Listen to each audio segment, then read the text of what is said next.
पाक फौज अल्लाह की फौज, हमारे सिपाही अल्लाह के नाम पर लड़ते हैं। पाकिस्तान अमन पसंद मुल्क, जंग मुसल्लत करने वालों को वैसा ही जवाब देंगे जैसा मई में दिया था। फील्ड मार्शल सैयद आसिम मुनीर की ऐवान सदर में गुफ्तगू, कुरानी आयात का हवाला।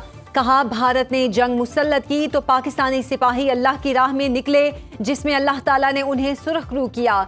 अल्लाह ताला के शुक्रगुजार हैं जिसने हमें फतह दिलाई। भारत के खिलाफ जंग में अल्लाह ने पाकिस्तान को सरबुलंद किया। मुसलमान जब अल्लाह पर भरोसा करता है तो वो दुश्मन पर उसकी फेंकी मिट्टी को भी मिसाइल बना देता है। अल्लाह का खास करम है कि पाकिस्तान ने अपने दुश्मन को धूल चटाई। अल्लाह के हुक्म और उसके फरमान के मुताबिक अपने फराइज की अंजामदही करता हूँ। पाकिस्तान और उर्दन में दिफाई और इक्तिसादी ताउन बढ़ाने पर इत्तफाक। वजीर आजम शहबाज शरीफ और उर्दन के शाह अब्दुल्ला दोम की मुलाकात। फील्ड मार्शल आसिम मुनीर भी मुलाकात में शरीक हुए। दोनों मुमालिक का इलाकाई और आलमी फोरम्स पर बाहमी ताउन को वुसअत देने का इरादा। शाह अब्दुल्ला ने खित्ते में अमन इस्तेहकाम बरकरार रखने में पाकिस्तान के कलीदी किरदार को तस्लीम किया। गजा में जंग के बाद इस्तेहकाम की कोशिशों में पाकिस्तान के किरदार की तारीफ। मीडिया, सकाफत, तालीम के शोबों में मुफाहमती याददाश्तों का तबादला। पाक फिजाइया के JF-17 थंडर और F-16 फैल्कन तैयारों के 6 रुकनी दस्ते की शाह अब्दुल्ला दोम को फिजाई सलामी। शाह अब्दुल्ला दोम को आला सिविल एजाज निशाने पाकिस्तान से नवाजा गया। रूस की पाक अफगान कशीदगी में सालिसी की पेशकश। ईरान के बाद रूस ने भी पाकिस्तान और अफगानिस्तान के दरमियान सरहदी तनाव कम करने के लिए सालिसी की पेशकश की है। रूसी वजारत खारजा के तर्जुमान मारिया ज़खारोवा ने ब्रीफिंग में कहा, खित्ते का इस्तेहकाम रूस और आलमी बरादरी की तरजीह है। उन्होंने दोनों ममालिक को हम शराकतदार करार देते हुए सरहदी कशीदगी को इलाकाई सलामती के लिए खतरा बताया। ज़खारोवा ने मुसालहती कोशिशों को पायदार अमन की जमानत करार दिया और मुतालिबा किया कि पाकिस्तान और अफगानिस्तान तहम्मुल दिखाएं, इख्तिलाफात मुज़ाकरात से हल करें और तनाव वाले इक़दामात से गुरेज करें। पाक अफगान सरहदी गुजरगाहें 36 रोज से बंद, सिर्फ गैर कानूनी मुकीम अफगानियों को वापस जाने की इजाजत। वफाकी वजीर दाखिला मोहसिन नकवी और वजीर ओवरसीज पाकिस्तानी चौधरी सालिक हुसैन का लाहौर एयरपोर्ट का दौरा। दोनों वुज़रा 2 घंटे तक एयरपोर्ट पर रहे। इमिग्रेशन प्रोसेस का मुशाहिदा किया। वजीर दाखिला मोहसिन नकवी का इमिग्रेशन काउंटर पर रश देकर नाराजगी का इजहार। प्रोसेस जल्द निपटाने के अहकाम दिए।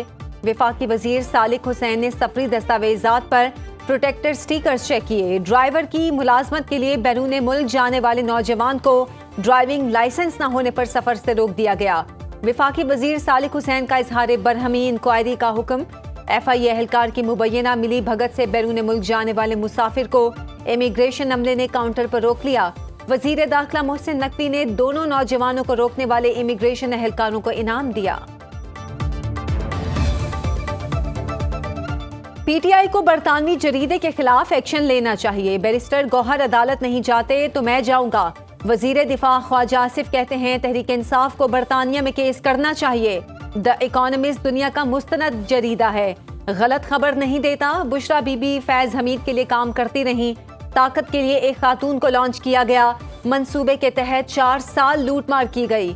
बानी PTI को हिस्सा मिलता था, बाकी पैसा बाहर गया। जो जजेस इस्तीफे नहीं दे रहे वो जॉब पूरी होने का इंतजार कर रहे हैं।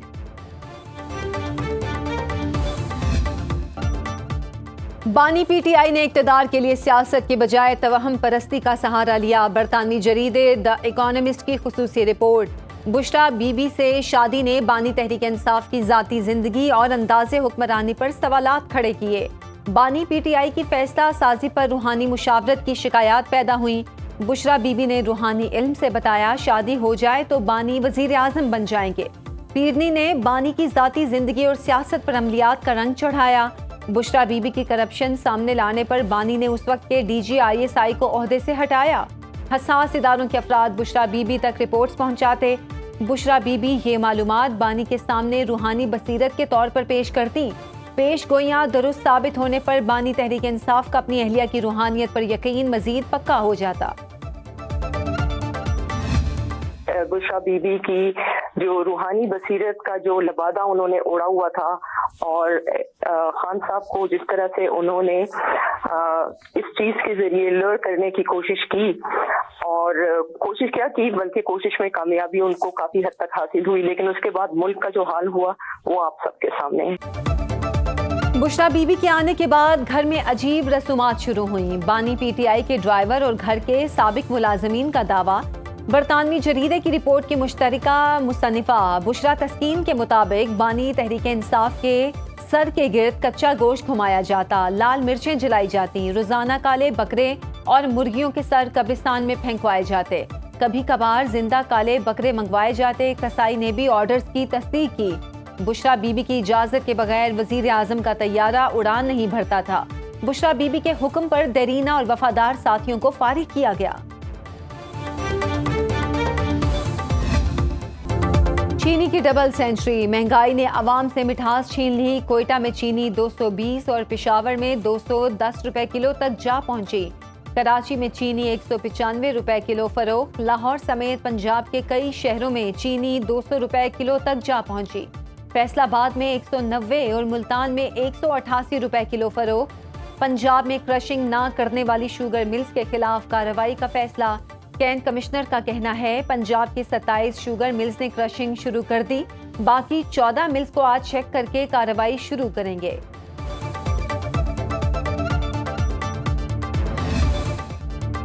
मार गई महंगाई, आम आदमी की दुहाई। सब्जियां, फल, गोश्त सब कुछ महंगा।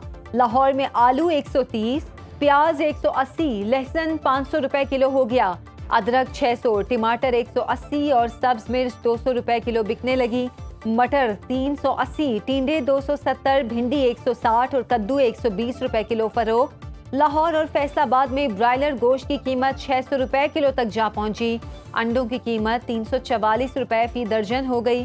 पेशावर में ब्रायलर मुर्गी 20 रुपए किलो महंगी, 410 रुपए में फरोख्त। अंडे 360 रुपए दर्जन दस्तयाब। हुकूमत ने डीजल की कीमत में 6 रुपए लीटर इजाफा कर दिया। नई कीमत 284 रुपए 44 पैसे फी लीटर मुकर्रर। पेट्रोल की कीमत 265 रुपए 45 पैसे फी लीटर पर बरकरार। वफाकी वजारत खजाना ने पेट्रोलियम मसनूआत की नई कीमतों का नोटिफिकेशन जारी कर दिया। शहरियों ने डीजल की कीमत में इजाफा मुस्तरद कर दिया। कहते हैं महंगाई के मारे अवाम पर मजीद बोझ ना डाला जाए, हुकूमत रिलीफ फराहम करने का वादा पूरा करे।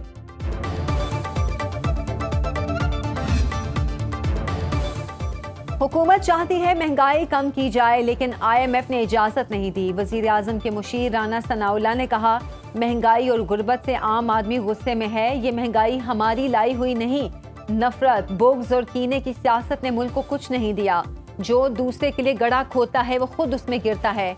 करप्शन खत्म करने का नारा लगाने वाले खुद करप्ट निकले। PTI दौर में फरागोगी, पिंकी पीरनी जैसे किरदार सामने आए।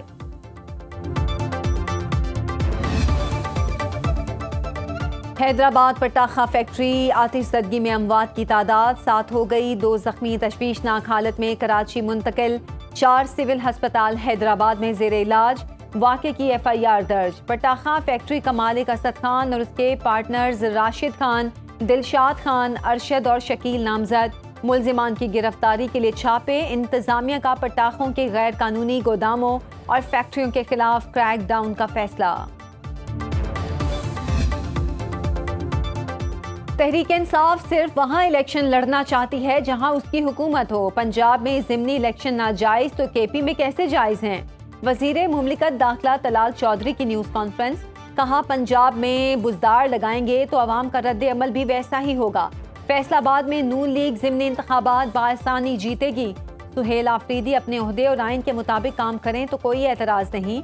आइनी तरमीम पार्लियामेंट का इख्तियार और हक है। 27वीं आइनी तरमीम से अदालती निज़ाम में बेहतरी आएगी।